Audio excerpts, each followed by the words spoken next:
साथियों, लोकसभा चुनाव का रिजल्ट 4 तारीख को घोषित हुआ और उत्तर प्रदेश का बहुजन बहुजन से मतलब है बीएसपी पार्टी के जो वोटर्स थे, उन्होंने इंडिया गठबंधन को वोटिंग की, क्योंकि उनका कहना था कि बसपा सुप्रीमो मायावती को इंडिया गठबंधन से मिलकर चुनाव लड़ना चाहिए। वो नादान लोग थे, राजनीति के जानकार नहीं थे, अथवा ये कहें कि उनके अंदर स्वाभिमान नहीं था। ये बात मैं क्यों कह रहा हूं? बसपा सुप्रीमो को क्या इंडिया गठबंधन में शामिल करने के लिए बुलाया गया? जिस तरह से अन्य क्षेत्रीय दलों को सम्मान के साथ इनवाइट किया गया, उनके यहाँ लोग गए और बुलाया गया।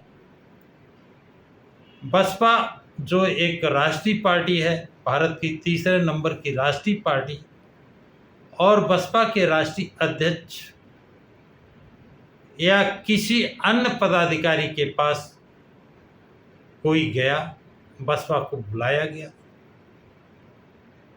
अलग इंडिया गठबंधन ने पहले ही बसपा को अछूत पार्टी घोषित कर दी, इसलिए स्वाभिमान की लड़ाई लड़ने वाले, स्वाभिमान के लिए पार्टी बनाने वाले स्वाभिमान से समझौता कैसे करते? ऐसी स्थिति में बसपा सुप्रीमो मायावती ने अकेले चुनाव लड़ने का फैसला किया कि हम पार्टियों से नहीं, जनता से, पब्लिक से समझौता करेंगे, चुनाव उनकी ताकत पर चुनाव लड़ेंगे और जाति समीकरण बैठाकर जो बसपा का नारा था, जिसकी जितनी संख्या भारी उसकी उतनी हिस्सेदारी, उस हिसाब से टिकट वितरण किए। लेकिन परिणाम उसके विपरीत आए। स्वयं बसपा का वोटर इस बात से, और ये बात किसने फैलाई? इंडिया गठबंधन, समाजवादी पार्टी और कांग्रेस ने। इसको दूसरों ने माना या नहीं माना, लेकिन बसपा के वोटरों ने जरूर मान लिया। उनसे कहा गया संविधान को खतरा है, बसपा को साथ आना चाहिए, बसपा साथ नहीं है। वो वोटर ये नहीं जानता था कि उनसे क्रॉस क्वेश्चन कर लेता कि बसपा को आपने बुलाया है। जिस तरह चंद्रशेखर 2 सीटों के लिए अखिलेश यादव के दरबार में दिन भर बैठा रहा और अखिलेश यादव ने उससे बात नहीं की, 2 सीटें भी नहीं दी, एक भी सीट नहीं दी। तब शाम को चंद्रशेखर आजाद मीडिया के सामने रो रहे थे, आंसू पोंछ रहे थे और कह रहे थे सीट देते या न देते, मैं उनको बड़ा भाई कहता हूँ, वो मुझे छोटा भाई ही कह देते तो मैं उनका साथ देता। दूसरा उदाहरण कि बिना बुलाए फिर चंद्रशेखर अखिलेश के यहाँ पहुँचे। अखिलेश, जयंत चौधरी और चंद्रशेखर माहू छावनी, जहाँ बाबा साहब का जन्म दिवस है, जन्म हुआ था, वहाँ पर गए। ऐसा लगता था कि चंद्रशेखर उन दोनों के पीछे चल रहे हैं, पिछलग्गू। चलिए, और जब लोकसभा का चुनाव आया तो इन तीनों को अलग अखिलेश ने न जयंत को महत्व दिया, अंतोगत्वा जयंत चौधरी एनडीए गठबंधन में चले गए और चंद्रशेखर आजाद एक सीट मांगते रहे और नगीना से उन्होंने कहा मैं चुनाव लड़ूं। नगीना से चुनाव लड़ने की घोषणा कर दी। अखिलेश यादव ने चंद्रशेखर आजाद को नगीना से टिकट नहीं दिया और समाजवादी पार्टी से, अपनी पार्टी से मनोज कुमार रिटायर्ड जज को उम्मीदवार बना दिया। मतलब चंद्रशेखर आजाद को भी हराने का पूरा प्रयास किया गया, लेकिन चंद्रशेखर आजाद भारी बहुमत से विजयी हुए। ये एक उनका अपना एक रिकॉर्ड है, लेकिन जिनका सहारा वो चाह रहे थे, इंडिया गठबंधन में समाजवादी पार्टी और कांग्रेस दोनों उनका सहारा नहीं दिए।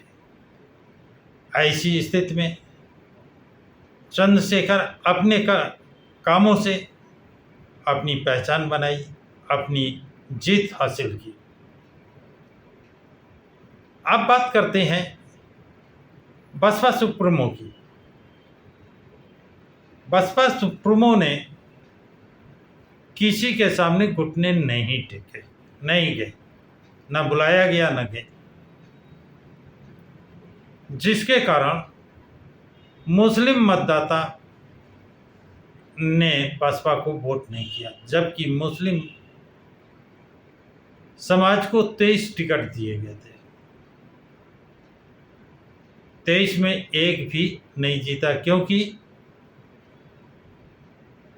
उनको सिर्फ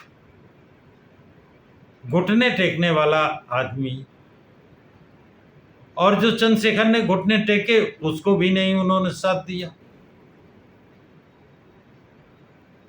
और बसपा का वोटर इसलिए नाराज हुआ कि बसपा सुप्रीमो मायावती को इंडिया गठबंधन से अलायंस करके, समझौता करके चुनाव लड़ना चाहिए था। अरे भाई, जिस दिन आप का स्वाभिमान खत्म हो जाएगा कोई नहीं पूछेगा। बाबा साहब डॉक्टर भीमराव अंबेडकर ने कहा था, आप किसी की हवेली में जा रहे हैं, अच्छी बात है, जाइए, लेकिन अपना घर फूंक कर मत जाइए कि उस हवेली में कब लात मारकर भगाया जाए तो तुम कहाँ रहोगे, क्या ठिकाना है। इसीलिए जो तुम्हारा ठिकाना है, जो तुम्हारी पहचान है, जो तुम्हारी झोपड़ी है, उसको आग लगाकर मत जाइए। ठीक है, आज बसपा पार्टी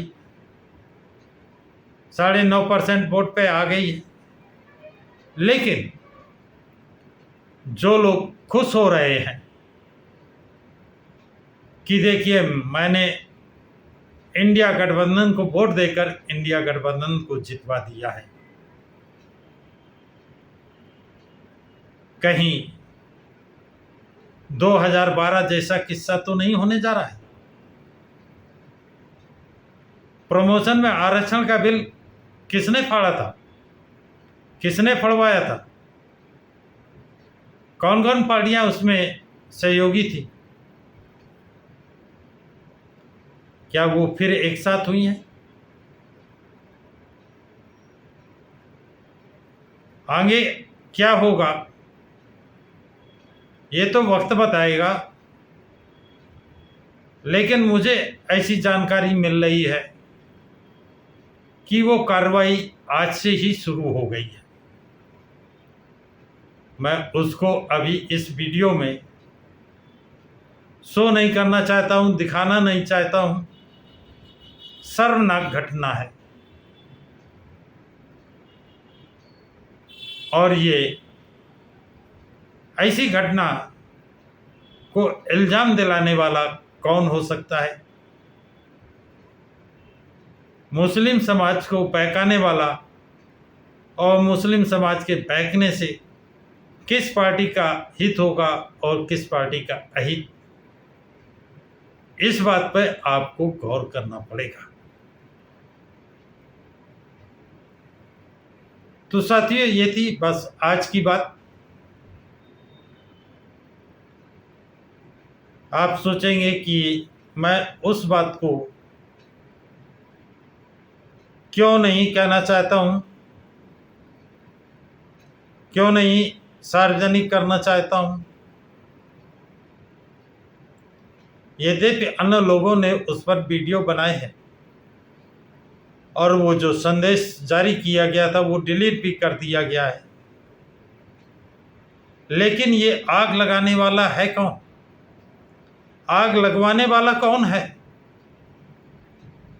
और उस जलती हुई आग में हाथ सेकने वाला कौन है? इन विषयों पर आपको गहराई से सोचना पड़ेगा।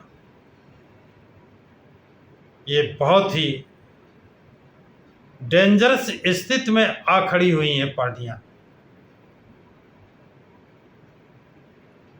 तो साथियों, इस संबंध में आप लोगों की क्या राय है, क्या ओपिनियन है? अपनी अपनी राय कमेंट बॉक्स में ज़रूर लिखें। तो इस वीडियो को लाइक और शेयर करें। प्रकाश की राज चैनल को सब्सक्राइब